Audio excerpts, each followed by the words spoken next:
The Frankly Speaking Roof Cam brought to you by Boss Security in Horseheads. Contact them today for all your business and home security needs. Welcome back to Frankly Speaking here on WYDC TV Big Fox. I'm your host, Frank Acomb. We're broadcasting from the Hesselson studio and in the Hesselson studio this morning, and we'll explain why in a moment. Steve Sprague. Steve, thanks so much for being on the show.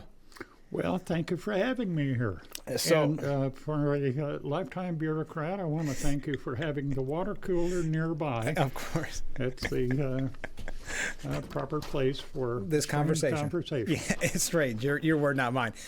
I thought we would start a little bit by talking about your background and why you're in here today. We found out long ago that you and I had kind of this same path in a way. Yours took a couple twists and turns and mine didn't, and vice versa, but in a career path which will ultimately lead to why you're in today. But could you tell us a little bit about your background? Sure. Before I do that, let me tell you that since I retired from my federal job and moved back to my hometown of Bath a couple of years ago, I want to congratulate you personally for what you do for the community. Oh, well, thank you. The special interests that are here to serve the community. It's really extraordinary. Well, and in all of my careers, which started actually leaning into journalism, it's been an awful lot of years, and that kind of coverage for people who are trying to help the community is very rare. It is getting, and I thank you for the kind words, but it is amazing to see how many people jump at the chance to be on the show, because there's really not other opportunities out there anymore, unfortunately. Not a lot at all. And you think of, and I didn't even let you talk about your background, but you think about when you got in media, we talked about in the past, you started right around the time of the 72 flood, right? Well, my first touch with the media was in high school. Oh, okay, sure. I went to high school, graduated in 1964, which makes me officially very, very old, by the way. Sure, okay. And in the senior year of high school, the radio station in Bath was brand new, and I was invited to come work there. Turned that into a full-time job for a year after high school. So I was a disc jockey. Yeah. You know? Yeah, of course. And did a couple of remotes, as I'm sure your broadcast career. Oh, yeah. Plenty of remotes. A number of times. Joined the Air Force in October 65. Yeah. Spent a year and a half in Vietnam as a combat correspondent for the Air Force. Got out, went to work again in radio in Rochester at WHAM Radio. Wham, of course. And at that time, the FCC was considering separating radio and television stations because of conflict of interest. And so I wanted to get into television. That brought me to Elmira. Of course. So I finally got back close to home. I was working for Channel 36 in the 2 years leading up to the flood in 1972. So on top of Vietnam, I had flood experience. Yes. 2 weeks after the flood, I went to work for the Star-Gazette, which was my covered first touch. Every type of market, TV, every radio. Every type of market in the media. Yeah. Wow. I ended up covering government in March of 1976. Okay. There was a special election for Congress. Jack Calkins, Republican, Stan Lundeen, Democrat. Sure. Stan won that, of course, and he invited me to come to Washington to work on his staff. Okay. And so I ended my journalism days, went into true swamp-ridden politics with a Democratic member of Congress. I served 2 other members of Congress, both Republicans, for another total of 12 and a half years. Wow. At the end of that, in 1988, I was invited to work for a small business association. Okay. And it happened to be an association of bus companies. Sure. Greyhound charter bus companies. We had 1,000 members in the association. Wow. And I ran that for quite a while. until 2003, when my my work as an association type and helping bus companies qualified me to go to work for TSA. Okay. TSA at that time, when I went to work for it in February of 2003, was still under the Department of Transportation. Okay. I was a little surprised to get my notice a week later that I was no longer a member of Department of Transportation, but I was a member of the new DHS. I would think. I want to point to the fact that the part of TSA I went to work for was something that many people don't know even existed. Mm-hmm. TSA is known, obviously, for aviation security. Of course, yeah. But it is also in charge of security for all of the modes. So I went to work for the highway security Interesting. end of it. When I walked in the door, they said, "You're the chief of highway infrastructure security." Gave me a list of 620,000 bridges that I should try to protect. Yes, of course. A quick sidebar.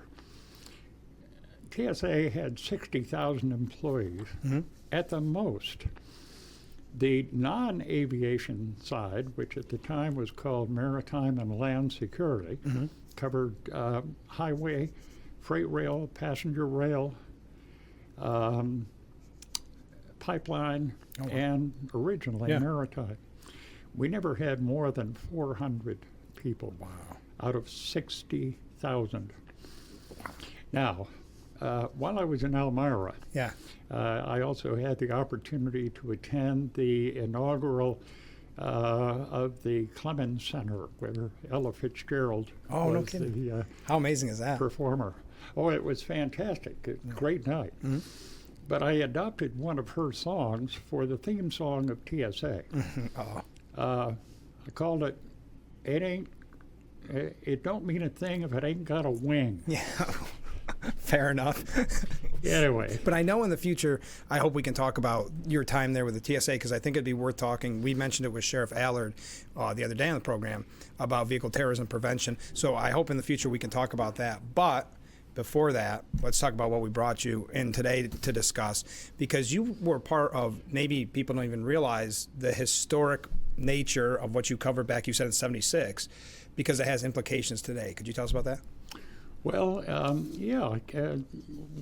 when I moved back to Bath, it was the end of 2021.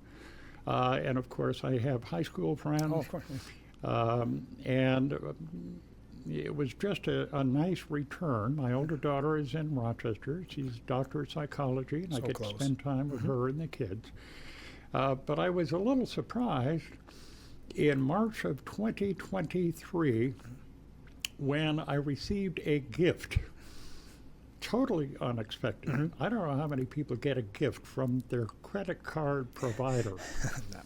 I don't think too many. But in March of 2023, I received a very nice gift from American Express for my 50th anniversary. Wow. And it reminded me that I got my American Express in March of 1973, and I got it because the Star Gazette, and at that time we probably had 20 reporters, unlike what local newspapers are like these days. Right. I was a government reporter covering city and county government, and at the Star Gazette, they assigned me to do research on the question of county charters. Interesting. Now, a quick explanation. New York State law has ruled how counties operate since the state was created. But in 1935, they gave counties the opportunity to give themselves a greater home rule by adopting a county charter. Has to be approved by the voters. And in Chemung County at the time, the voters were given two choices. a county charter with an appointed county manager, appointed by the county legislature, or elected by the people. Right. And I spent most of the rest of the year traveling around the state talking to elected managers, appointed managers, elected executives, and the legislators and the voters. And that was actually led to a 10-part series published before the elections of 1973. And I will admit that we leaned very heavily toward the choice of the elected executive. Sure. And I'll get into that a little bit later, but people in Chemung County may not realize that this year, in January, was the 50th anniversary isn't it? of the first elected county executive taking his seat. Interesting. Now, have you found in your research then, but also thinking about today, when people are given the option, do they tend towards voting someone in, or do they tend for a manager position? When they're given an option, in many cases, people think of that the same way they do on the state and the national basis, and that is that having the opportunity to actually play a role in selecting who's running your government is important. What I also found during all of the research, and my fellows on the editorial board at the time realized, was that the big difference between those two forms of government seemed to be, in my research and our own Subsequent local years. activities, that an appointed manager gives the political leaders an opportunity to shroud, to keep out of the public eye some shady things at times. Now, when I returned, I also returned to a county that in 2012, Steuben County adopted a county charter, which is all good. Sure. But they were only given one choice, and that was with the appointed manager. Oh, okay. I always wondered, and my gift from American Express sparked this question again. I wanted to go back and kind of verify what we did in 1973 in Chemung by supporting the elected county executive. It would be interesting to gauge the interest one way or the other, even to look back at what happened in Chemung. Would people want to go the other way? Would they not? And in this case, in Steuben County, would they want the option of being able to vote for as in Chemung, the executive? Well, I'm sure that Steuben put it on the vote in before the voters in only one form, because it looks like the county of Steuben had an appointed administrator by the Board of Supervisors for many years. Yeah.